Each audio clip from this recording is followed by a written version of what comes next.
Morning students. As you know, we are doing not for profit organization, which means the organization whose main motive is not to earn profits but to do the social welfare. So we are doing the topic calculation of capital fund or full-fledged sum of not for profit organization, in which we prepare income and expenditure account, opening balance sheet and closing balance sheet. And there is a following sum which I am doing with you today. Following relate to the Agarwal club 31 दिसंबर 2015. Receipts given है आपको और payments given है और following adjustments given है. Assets और liability है क्या 1 जनवरी 2015 की. Utensils, assets, furniture, consumable stores और क्रेडिटर्स लाइबिलिटी. और एडजस्टमेंट्स है 31 दिसंबर 2015 जो हमारा ईयर एंडिंग है. ठीक है, कौन कौन सी है? कंज्यूमेबल स्टोर है, क्रेडिटर है और किसकी एडजस्टमेंट आप देखो, आउटस्टैंडिंग सब्सक्रिप्शन. किसकी एडजस्टमेंट है? आउटस्टैंडिंग सब्सक्रिप्शन मींस हमारी एडजस्टमेंट है सब्सक्रिप्शन की. और हमें क्या गिवन है? Interest accrued on fixed deposit. FD पे हमें इंटरेस्ट गिवन है. ओके. और डेप्रिसिएशन है फर्नीचर की और यूटेंसिल्स की. समझ के बाद, बट फर्नीचर और यूटेंसिल्स हमें यहाँ गिवन है, फर्नीचर की और यूटेंसिल्स की. सो हम अपना सम शुरू करते हैं. So we will start our sum. First of all we will prepare our 3 accounts. Income and expenditure account of इसका ये अग्रवाल क्लब. ईयर एंडिंग कौन सा है? फॉर द ईयर एंडेड 31 दिसंबर 2015. Expenditure amount, income amount. Okay. मैं balance sheet side पे बना रही हूँ, आप नीचे बनाना. बैलेंस शीट, 2 बैलेंस शीट बनेंगी. एक बैलेंस शीट एज ऑन 31 दिसंबर 2014 की. Liabilities amount, assets amount. 31 दिसंबर 2014 या 1 जनवरी 2015, this is one and the same thing. Last year की क्लोजिंग मीन्स इस ईयर की ओपनिंग. एक बैलेंस शीट हमारी बनेगी इस साल की क्लोजिंग बैलेंस शीट 31 दिसंबर 2015. Liabilities amount, assets amount. Okay बेटा. अब हम क्या करेंगे? First of all we will take our adjustments जो हम कर चुके हैं. सब्सक्रिप्शन की हमने कर दी और किसकी कर दी? Interest accrued on fixed deposit की. डेप्रिसिएशन है फर्नीचर की और यूटेंसिल्स की हमने कर दी. ठीक है बेटा. हम क्या करेंगे? सबसे पहले हम करते हैं पेमेंट साइड. ओके. देखो payment side, payment is becomes our expenditure. क्या गिवन है? सैलरी. यहां लिख देते हैं टू सैलरी 1200. सबसे पहले हम क्या लिखेंगे? To salary 1200. हो गया. नेक्स्ट क्या है? To electricity charges. यहां पे लिख देते हैं to electricity charges. How much is given to you? 120. Salary 1200, electricity charges 120. Next is other expenses. 2 other expenses. How much? 525. Next क्या given है? Fixed deposit. What is our FD? FD means fixed deposit of our asset. कहाँ given है? Closing में. सो closing की asset side FD आ जाएगा. कितना आ जाएगा? अब अंदर है तो मैंने यहाँ लिख दिया 2500. नेक्स्ट क्या है? फिक्स डिपॉजिट कितना आ गया? 2500. इसकी एडजस्टमेंट पड़ती. Interest accrued on FD 25. Accrued means अभी आपको मिलना है, अभी आपको मिला नहीं है. एफडी के ऊपर आपको इंटरेस्ट अभी मिलना है, अभी मिला नहीं है. एक्रूड इंटरेस्ट मिलना तो है ना, तो bye interest on fix deposit. अगर यहाँ पे इंटरेस्ट होता तो उसमें प्लस हो जाता था, ठीक है, अब नहीं है, तो कितना मिलना है आपको इंटरेस्ट, कितना लिखा है 25, and it will be add in our fix deposit. ये कितना बन गया 2525, ओके। इनकम है ना, अभी मिलना है इंटरेस्ट आपको। नेक्स्ट क्या है, यूटेंसिल्स, क्रेडिटर्स, बैलेंस, ये गिवन। सबसे पहले हमें क्या गिवन है, ये यहाँ पे हमें यूटेंसिल्स क्या गिवन है हमें। नेक्स्ट है यूटेंसिल्स। यूटेंसिल्स होते हैं हमारे एसेट्स। क्या होते हैं हमारे एसेट्स, तो हम डालेंगे इसको बैलेंस शीट की एसेट साइड। बट एक प्रॉब्लम है बेटा, देखो सबसे पहले हम यहाँ पे देखेंगे ओपनिंग बैलेंस शीट में भी एसेट्स गिवन है। कितने गिवन है यूटेंसिल्स, ये ओपनिंग बैलेंस शीट की एसेट साइड डालो पहले। क्यों, क्योंकि जब तक हम कोई एसेट हम बेचते नहीं है तो वो एसेट हमारी नेक्स्ट कंटिन्यू होती है। कितने हैं यूटेंसिल्स 800। नेक्स्ट फर्नीचर कितना हमारे पास 2400। कंज्यूमेबल स्टोर्स कितने हैं हमारे पास, ये सब 1 जनवरी की आइटम्स हैं, यहाँ पे आएंगे 350, ओके। क्रेडिटर्स कितने हैं हमारे पास 1200, हो गया। नेक्स्ट अब है यूटेंसिल्स। यूटेंसिल्स पे डेप्रिसिएशन कितने परसेंट है 10%। मेरे पास 800 यूटेंसिल्स थे, 800 पे 10% डेप्रिसिएशन कितनी आ गई 80, वो यहाँ पे आ गई। To depreciation on utensils that is 80।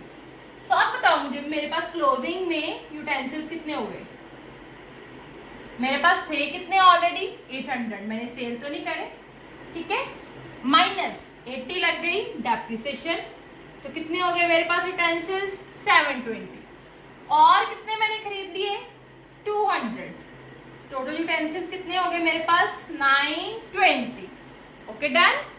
Next creditor. Creditor कहाँ आते हैं, बैलेंस शीट की लायबिलिटी साइड। कितने गिवन है 1000, डन। नेक्स्ट बैलेंस, क्या गिवन है आपको, बैलेंस गिवन है। बैलेंस मतलब balance which is given at the end of the year, means यहाँ पे आ जाएगा कैश। क्लोजिंग बैलेंस शीट में कितना आ जाएगा 1150, हो गया। नेक्स्ट आओ रिसीट साइड पे। पहला क्या गिवन है, balance from last year, means opening balance of cash. कितना गिवन है आपको 2350, डन। एंट्रेंस फीस, कुछ लिखा तो नहीं हुआ, नहीं, तो आप कहीं पे भी डाल सकते हो। आप उसको इनकम एंड एक्सपेंडिचर की इनकम साइड पे डाल सकते हो और बैलेंस शीट की लायबिलिटी साइड पे डाल दो, बस आपको नीचे नोट देना पड़ेगा। मैंने नोट दिया है, we assume that entrance fees is revenue in nature. Revenue बनाया है तो इसको मैं यहाँ डाल दूँ, वैसे भी 300 अमाउंट है, कम है, तो आप इसको इनकम साइड ही डाल दो 300। Next subscription. Areas means last year की आउटस्टैंडिंग, ये लास्ट ईयर की बैलेंस शीट में यहाँ आ जाएगी outstanding subscription that is 50, okay done. Current इस साल की बाय सब्सक्रिप्शन कितनी है करंट 3500, एडजस्टमेंट है।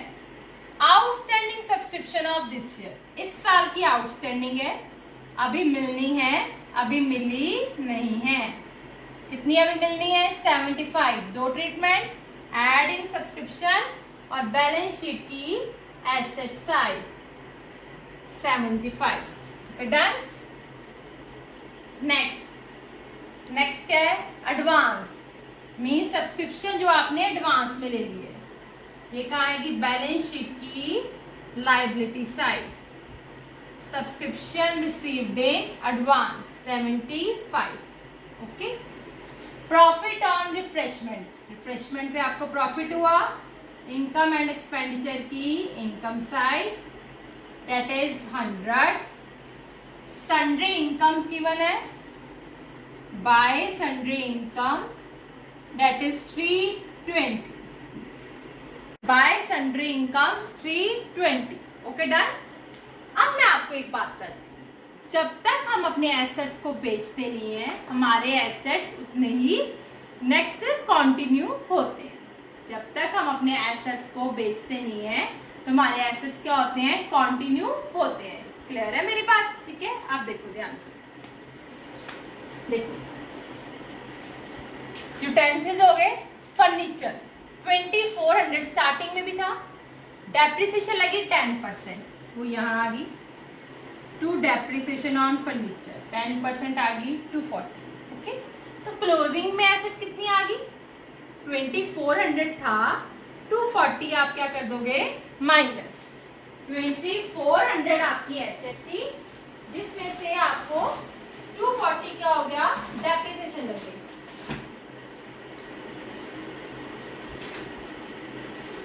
$2400 आपकी एसेट थी, 240 डेप्रिसिएशन लग गई, तो कितना आ गया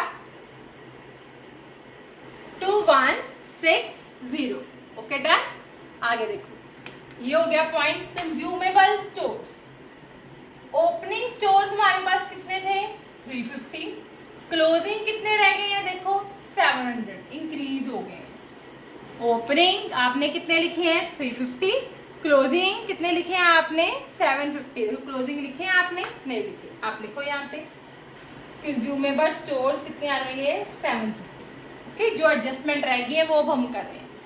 ठीक है, ये हो गया, ये हो गया, ये हो गया, डेप्रिसिएशन होगी, ये हो गया। अब एक आ गया क्रेडिटर्स का पॉइंट, ये ध्यान से सुनो। स्टार्टिंग में आपके पास क्रेडिटर्स कितने हैं 1200, ओपनिंग क्रेडिटर्स लिख रही है 1200। Okay done. यहां पे भी है पेमेंट करिए, it is just like cash account ना, तो हमारी एंट्री क्या बन गई, creditors account debit to cash account. आपने 1000 की पेमेंट कर दी, आपके थे कितने 1200, आपने उसमें से कितने की पेमेंट कर दी है 1000 की, तो कितने रह गए आपके पास क्रेडिटर्स 200 के। ठीक है, इन बिटवीन देखो मेरी एक और बात सुनो, इन बिटवीन आपने 350 का और खरीदा होगा, तभी और कितने हो गए creditors at the end of the year 550। हमने एट द एंड क्रेडिटर्स कितने लिखने हैं 550। अब मुझे कैसे पता चला 350 का, देखो कंज्यूमेबल स्टोर, स्टोर मेरे पास कितने थे 350 स्टार्टिंग में, एंड में आके मेरे पास बढ़ गए 700। कैसे बढ़ गए, मींस मैंने 350 के खरीदे होंगे तभी बढ़े। अगर 350 के उधार खरीदे हैं तभी मेरे क्रेडिटर भी इंक्रीज हो गए 350 से। क्रेडिटर मेरे कितने हो गए 550, 1200 के स्टार्टिंग में थे, 1000 के मैंने उसको पे कर दिया, 200 रह गए, 350 का और खरीद लिया। अब एट द एंड क्रेडिटर्स कितने हो गए 550। ओके, आई होप भी आपको क्लियर पॉइंट क्लियर हो गया हो। स्टिल प्रॉब्लम हो तो आप पूछ सकते हो। अब मैं आपको इसकी बैलेंसिंग करवाती हूँ। बेटा अब हम बैलेंस निकालते हैं, बट बैलेंस निकालने से पहले मैं आपको एक बार फिर रेक्टिफाई कर देती हूँ, आपको एक बार फिर दोबारा सम समझा देती हूँ, because this some is very important for the final point of view. ठीक है बेटा, आप ऐसा करो, जब आपके पास ये चीजें गिवन हो तो पहले आप ओपनिंग बैलेंस शीट बना लो। यूटेंसिल्स लिख लिया, फर्नीचर लिख लिया, कंज्यूमेबल स्टोर्स लिख दिया, क्रेडिटर्स इधर लिख दिए 1200। ओके बेटा, अब आओ यहाँ पे बैलेंस लास्ट ईयर का है, तो ये आ गया opening balance of cash, entrance fees revenue treat करी, ये आ गया बाय एंट्रेंस फीस। ये देखो जो आपको क्लियर होते जाते हैं टिक लगाते जाते हैं। ठीक है बेटा, नेक्स्ट ये हो गया सब्सक्रिप्शन, लास्ट ईयर की आउटस्टैंडिंग, पिछले साल में आउटस्टैंडिंग सब्सक्रिप्शन, इस साल की बाय सब्सक्रिप्शन 3500। इस साल आउटस्टैंडिंग भी है तो इसमें प्लस होगी, और इस साल की बैलेंस शीट की एसेट साइड आएगी। Okay done. Next advance subscription, जो एडवांस में रिसीव करी है इस साल की बैलेंस शीट की liability side. Profit on refreshments आ गया, सन्ड्री इनकम आ गया, salary to salary, to electricity charges, to other expenses. Done. FD means fixed deposits. Fixed deposits is our assets, तो बैलेंस शीट की एसेट साइड लिख दिया। इसके ऊपर इंटरेस्ट अभी मिलना है, एक्रूड है, तो एक तो ये यहाँ पे आ गया इनकम साइड, दूसरा FD में प्लस हो गया।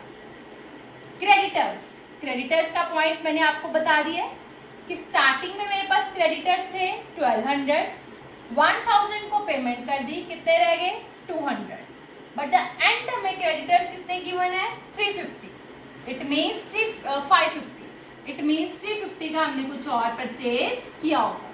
हमने क्रेडिटर्स एट द एंड कितने लिखने हैं, 1000 में कितने लिखने हैं 550। Okay done. नेक्स्ट करें, देखो नेक्स्ट है balance, closing balance of cash, closing balance sheet की एसेट साइड। हो गया इतना। अब देखो हमारी एडजस्टमेंट्स कौन सी रहेगी, और दूसरा जो एसेट हम खरीदे हैं जब तक वो हम बेचेंगे नहीं वो नेक्स्ट पे नेक्स्ट चले जाएंगे। ठीक है, देखो यूटेंसिल्स हो गई, ये हो गई, ये हो गई। Consumable stores at the end कितने आ गए 700, कंज्यूमेबल स्टोर्स एसेट साइड लिख दिए 700, क्रेडिटर्स लायबिलिटी साइड लिख दिए, आउटस्टैंडिंग सब्सक्रिप्शन का ट्रीटमेंट हो गया, ये हो गया। बस ये याद रखना, ये वाले क्रेडिटर्स का ट्रीटमेंट नहीं करना क्योंकि ये पे कर दिए। डेप्रिसिएशन फर्नीचर पे लगानी है, यूटेंसिल्स पे, किस पे, क्लोजिंग बैलेंसेस, जो क्लोज पे आपके पास एंडिंग में पड़े हैं। पहले है फर्नीचर, स्टार्टिंग में था 2500 का, इन बिटवीन कुछ नहीं खरीदा तो यही क्लोजिंग आ गया। इसके ऊपर कितने फर्नीचर 10%, कितना आ गया 250, और 250 मैंने इसमें से क्या कर दिया माइनस कर दिया। ये यहाँ पे देखो, यहाँ पे कर देती हूँ, फर्नीचर था कितना 2500 में से मैंने 250 क्या कर दिया माइनस, ये आ गया 2250। ओके बेटा। नेक्स्ट है यूटेंसिल्स, ये भी क्लोजिंग बैलेंस पे लगना है। यूटेंसिल्स थे कितने हमारे पास, कितने थे यूटेंसिल्स 800, कितने के और खरीदे हैं 200 के, 800 प्लस 200 कितना हो गया 1000। इसके ऊपर डेप्रिसिएशन लगी 15%, क्लोजिंग बैलेंस पे लगने हैं तो टोटल पे लगेंगे। 1000 पे 15% कितना आ गया 150, तो ये आपके पास कितना आया माइनस कर दिया 850। ओके, ये हमारा सम था। अब मैं आपको इसका बैलेंस कर देती हूँ। हम पहले कैपिटल फंड निकाल लेते हैं, ओपनिंग 800 प्लस 2500 प्लस 350 2350 50 माइनस 1200 कितना आ गया 4850। This is our capital fund balancing figure 4850। ये यहाँ पे आ जाएगा। अगर सरप्लस आएगा तो प्लस कर देंगे, डेफिसिट है तो माइनस कर देंगे। ये करते हैं 25 plus 300 3575 100 320 minus 1200 minus 120 minus 525 150 minus 250 2075। इधर आया तो ये क्या आया आपके पास सरप्लस। ये लिख देना excess of income over expenditure. It will be plus, it will be I am sorry capital fund आ गया यहाँ दिखाने में, कैपिटल फंड एट सरप्लस कितना आ गया 2075 कर देते हैं प्लस 4850 6925 प्लस कर देते हैं 550 प्लस 75 7550। ऐसे बेटा हम एसेट साइड का कर लेंगे, वो भी आ जाएगा 7550। बैलेंस शीट मैच कर गई तुम्हारा सम, ठीक है। आई होप आपको समझ आ गया हो। स्टिल अगर आपको कोई प्रॉब्लम हो तो आप मेरे से पूछ सकते हो।